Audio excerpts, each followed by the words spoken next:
Hello, this is Stefano with Stefano's Espresso Care. I'll be showing you how we remove a spring on a Microcasa a Leva.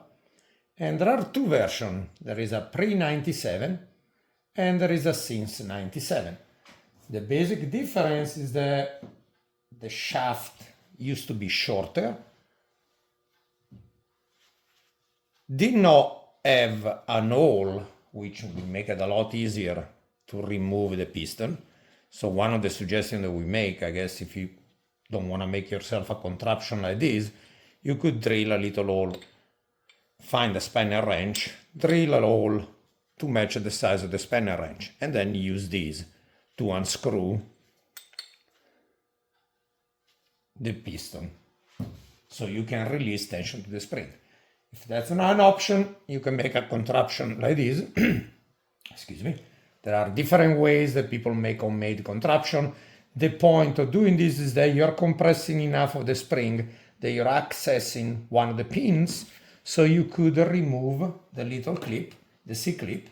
I already removed the one on the other side, but this is basically what you need to be getting to.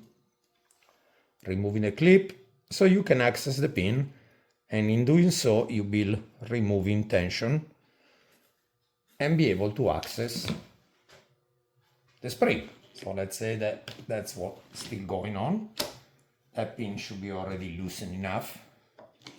Once the pin is being pulled out, like so, it can get a little tricky, but be careful that this will spring back at you, but try to hold as many pieces together with two hands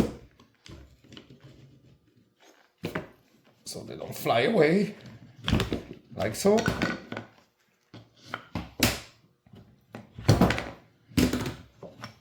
And now you have access to your shaft.